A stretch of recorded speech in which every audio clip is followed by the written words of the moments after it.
a notícia de uma nova delação envolvendo o presidente Temer numa negociação para doações da Odebrecht ao PMDB.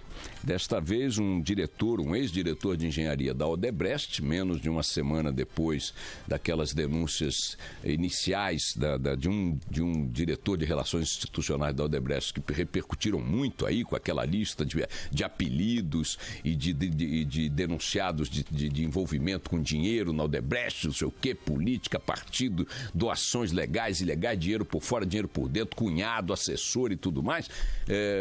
Teve também uma grande repercussão, até justificada, mas é importante chamar a atenção que hoje 2 jornais, o Estado de São Paulo e a Folha, trazem nas suas principais manchetes esta nova delação, colocando o presidente Temer numa situação, no mínimo, constrangedora. O que tem dito o Planalto repetidamente? Que o Temer, quando tratou de colaborações, de doações da Odebrecht, e provavelmente dirá o mesmo em relação a outras que vierem a surgir para o PMDB, para campanhas do PMDB, o fez dentro da legalidade e que o dinheiro foi doado oficialmente ao partido e registrado na Justiça Eleitoral. Este argumento que, entre aspas, legaliza todo o procedimento, não eram proibidas doações de empresas desde que originárias de Caixa 1 e registradas na Justiça Eleitoral, isso não havia proibição. Este argumento é aquele do qual lançarão mão todos os envolvidos nas delações das empreiteiras que se virem na mesma situação que hoje se vê o Temer nesta manchete.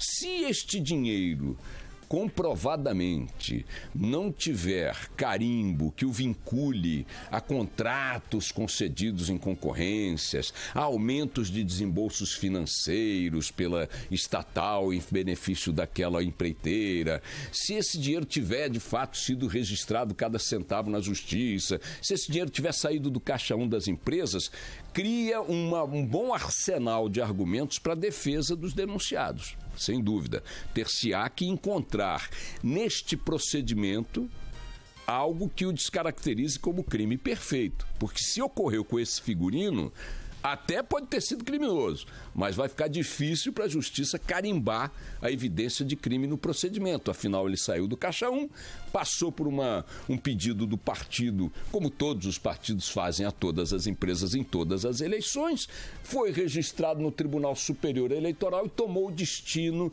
de gasto de campanha ao qual, em tese, se destinava. Mesmo acontecendo com esse ritual virgem, puro, imaculado, pode ter havido, que é o que os procuradores da Lava Jato insistem em dizer, o que a gente viu ontem aqui num caso de uma empreiteira, uma tal de Serveng, aquela que de 2003 a 2009 ganhava 5 milhões e 600 mil reais em contratos anuais com a Petrobras. Em 2010, sentou-se com os marajás do PMDB, acertaram doações para o partido e aquilo que eram ganhos de 5 milhões e 600 mil reais por ano dentro do sistema Petrobras passou para 193 milhões no ano seguinte. E quando havia desembolso para pagamento dos valores previstos no contrato, entrava o pagamento num dia e no mesmo dia era feito um depósito na conta do PMDB, mostrando que havia um vínculo direto entre o ganho da empresa dentro do sistema Petrobras e o acordo feito com os deputados e senadores, no caso o Renan Calheiros ali acusado de ter levado 800 mil reais de uma propina, etc. e tal. Então, o presidente Michel Temer, não sei se hoje voltará a se pronunciar ou o Planalto a respeito desta nova acusação, é a segunda participação do presidente Temer neste pequeno conjunto de delações em apenas uma semana. Evidentemente isso não o deixa numa posição confortável, especialmente pela companhia que ele tinha ao seu lado nesta negociação com o diretor de engenharia da Odebrecht, e esta companhia se chama Eduardo Cunha. Essa negociação aí para pegar dinheiro da Odebrecht como doação para o PMDB, em 2010, o Temer teve essa conversa num jantar, segundo as notícias, ao lado de Eduardo Cunha. Puxa vida, só isso já complica a vida de qualquer um. Você estar ao lado de Eduardo Cunha dentro de um avião já não é confortável. Você estar ao lado de Eduardo Cunha num jantar é menos confortável ainda. Você estar ao lado de Eduardo Cunha dentro de um jantar onde estava também um empreiteiro, aí começa a ficar muito, mas muito complicado. E se discutiram dinheiro, aí é quase o caso de chamar o camburão. Não tem jeito. Eduardo Cunha, empreiteiro, discutindo dinheiro, chama o camburão. Preventivamente, Temer estava lá. Não é confortável esse tipo de situação. E ele remete, só para concluir, a um outro dado importante que está aí subjacente nessa discussão toda, que são os vazamentos. Houve um questionamento aí aos vazamentos e tal, e em que medida eles podem vir a anular toda a investigação, todo o processo. O ministro Gilmar Mendes, o mesmo de sempre, disse não, os vazamentos podem comprometer, sim senhor, a sobrevivência dos processos e das investigações. O Supremo tem que se posicionar a respeito disso, e ele não se pronunciou em relação a este caso. Estava se referindo ao vazamento da semana passada.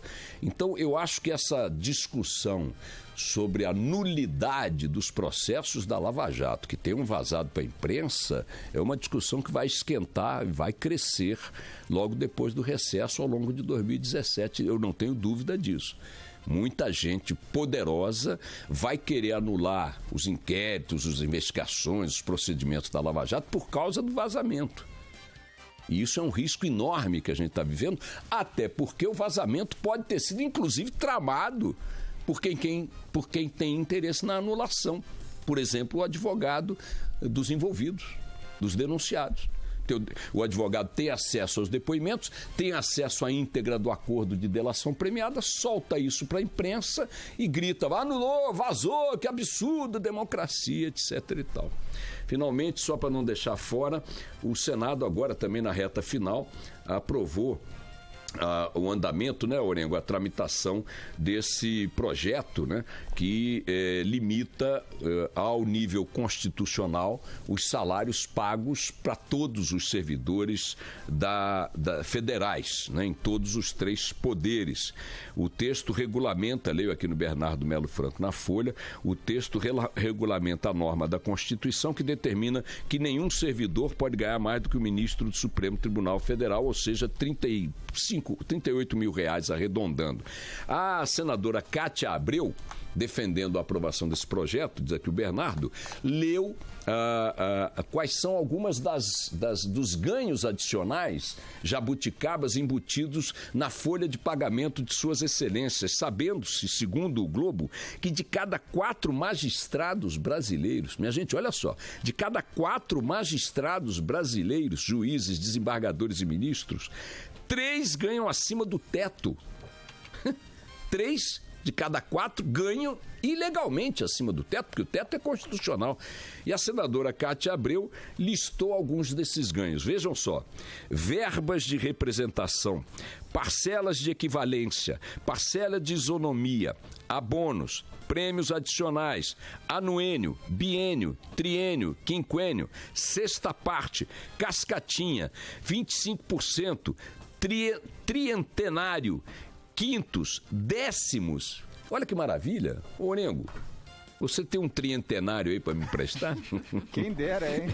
Quem dera. Bom, olha, o Senado aprovou isso. É importante registrar esse projeto, embora visto pela Associação dos Magistrados Federais e tal, dos juízes federais como uma afronta ao judiciário, é um escândalo que essa realidade persista nas folhas de pagamento dos 3 poderes. Nesse aspecto, por mais mal intencionada que tenha sido a iniciativa do Senado nessa história, eu tô do lado, tô junto. Tem que botar um limite nessa turma aí, porque é uma pouca vergonha o que está acontecendo. E vamos em frente, minha gente, que atrás vem gente.